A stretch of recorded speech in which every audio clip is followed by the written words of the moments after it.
মন্দির সেটা সম্পত্তি কি মন্দিরের নাকি মন্দিরের না, এটা নির্ধারণ করবে সরকার। তাহলে আমি হলফ করে বলতে পারি ভারতের হাজার হাজার মন্দির একদিনের ভিতরে সেগুলো ধ্বংস করে দিতে হবে। কেন?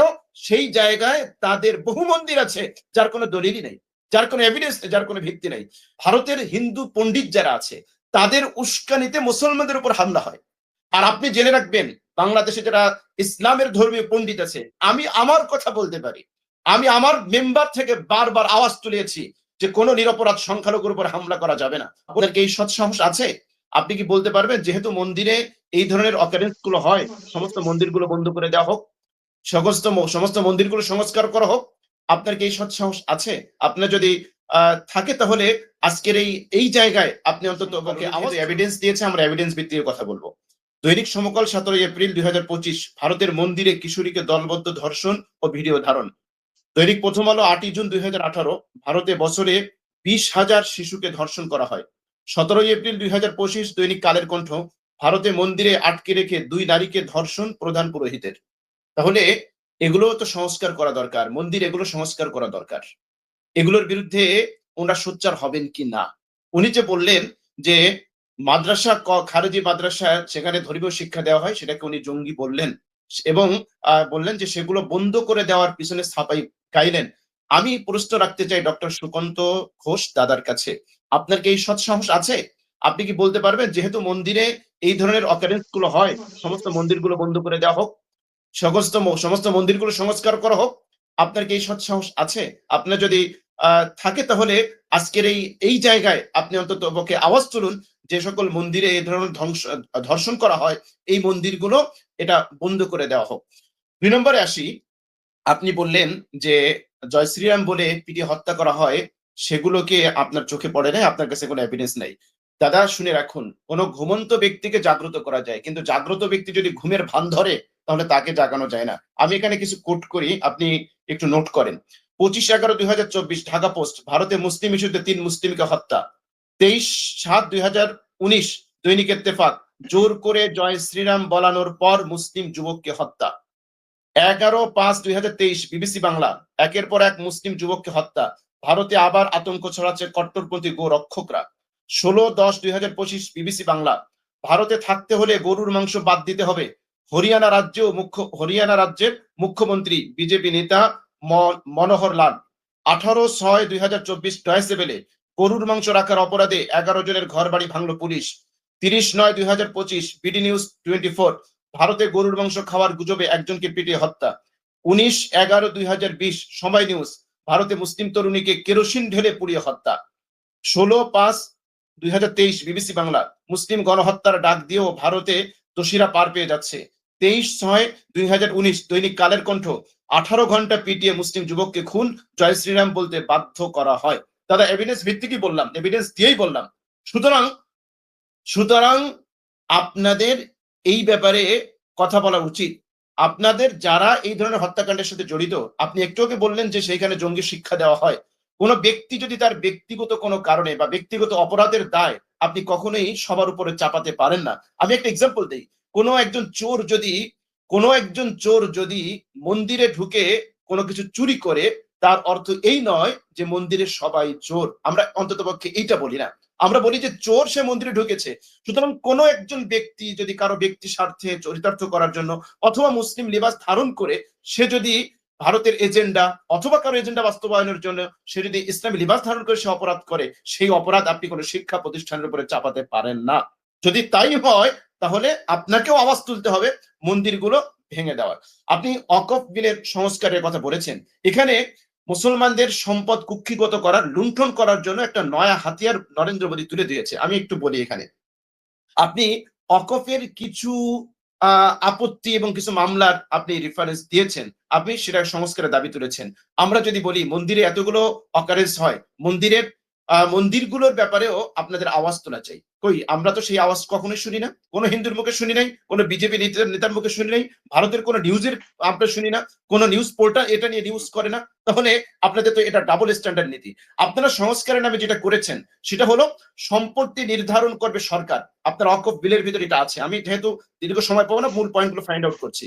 ওয়াকফের সম্পত্তি নির্ধারণ করবে সরকার, তার মানে হচ্ছে কি, এই যে অকফ বিল পাস হতে না হতেই কতগুলো মাদ্রাসাকে বুলডোজারে গুড়িয়ে দেওয়া হলো, কতগুলো মাদ্রাসাকে সিলগালা করা হলো।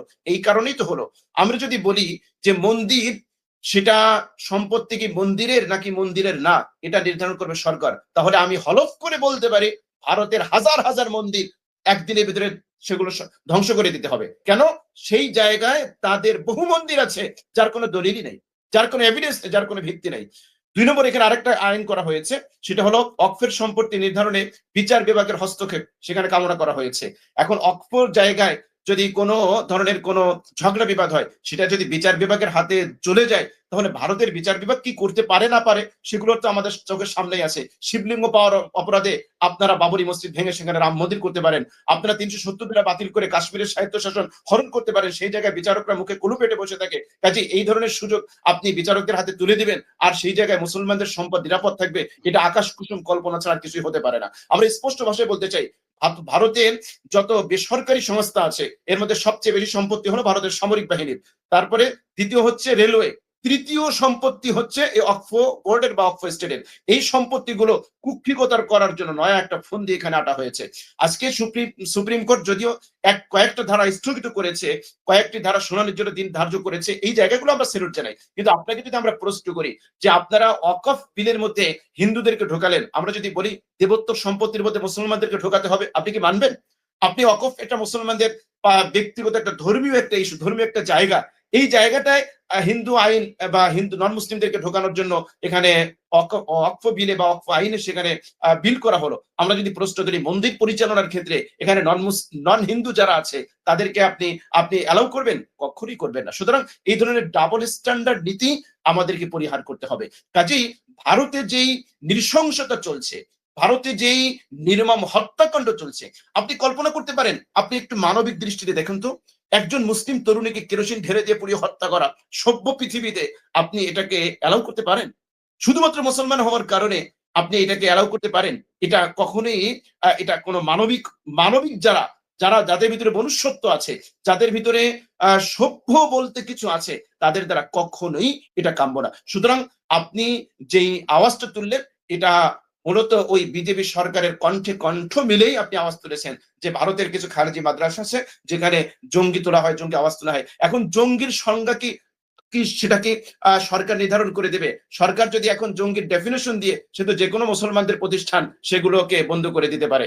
আমরা যদি দেখি যে আমার ধর্মের বিপক্ষে ভিন্ন ধর্মের কোনো কিছু পালন করলে, কোনো কিছু করলেই সেটাকে আপনি জঙ্গি বলে চালিয়ে দিতে পারেন, তাহলে তো আপনার দেশে নন হিন্দু যারা তারা থাকতেই পারবে না। কেন? আপনাদের ডেফিনেশনে, আপনাদের যুক্তিতে, আপনাদের সংজ্ঞায় সবাই তারা জঙ্গির কাতারে শিকার হয়ে যাবে। সুতরাং আমরা আবারও বলি, স্পষ্ট বলি, কোনো ব্যক্তি বিশেষের দায়ে কখনোই কোনো প্রতিষ্ঠানের উপরে, কোনো অর্গানাইজেশনের উপরে, কোনো একটা কমিউনিটির উপরে চাপানো এর চেয়ে কপটতা আর কিছুই হতে পারে না। সুতরাং আপনারা যারা ভারতে আছেন, আপনারা আওয়াজ তুলুন। আমরা দেখি ভারতের হিন্দু পণ্ডিত যারা আছে তাদের উস্কানিতে মুসলমানদের উপর হামলা হয়। আর আপনি জেনে রাখবেন, বাংলাদেশে যারা ইসলামের ধর্মীয় পণ্ডিত আছে, আমি আমার কথা বলতে পারি, আমি আমার মেম্বার থেকে বারবার আওয়াজ তুলেছি যে কোনো নিরপরাধ সংখ্যালঘুর উপর হামলা করা যাবে না, কোনো সংখ্যালঘুর মন্দিরে হামলা করা যাবে না। আমি এর আগের পর্বে হাদিস উদ্ধৃত করেছি, আমার নবী এটা শিক্ষা দেয় নাই। আমরা যারা ধর্মকে রিপ্রেজেন্ট করি, ইসলামকে রিপ্রেজেন্ট করি, আলহামদুলিল্লাহ আমাদের কণ্ঠ সবসময় সোচ্চার থাকে, নিরপরাধ কোনো ব্যক্তিকে কখনোই তাকে জুলুম করা যাবে না। কিন্তু আমরা এর বিপরীত চিত্র দেখি।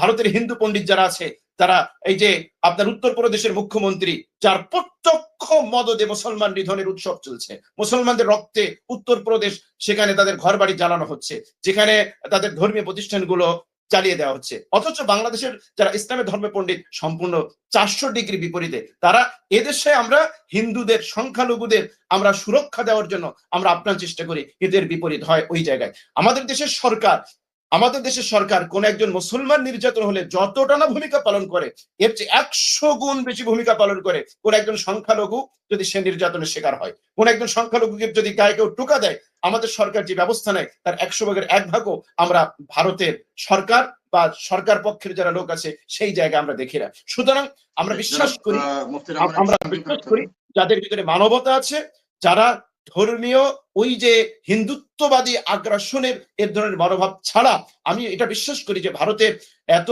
জনসংখ্যার একটা দেশ, সেই যে দেশের সমস্ত মানুষ যে বিজেপি সরকারের পক্ষের লোক, সমস্ত লোক যে আরএসএস এর পক্ষের লোক এবং যোগী আদিত্যনাথের পক্ষের লোক তা নয়। সেখানেও মানবতা বিরোধী মানবতাবাদী কিছু মানুষ আছে। সুতরাং তাদের আওয়াজ তোলা চাই, তাদের সোচ্চার হওয়া চাই। আজকের এই সভ্য যুগে এই বর্বরতাকে এটা কখনোই মেনে নেওয়া যায় না।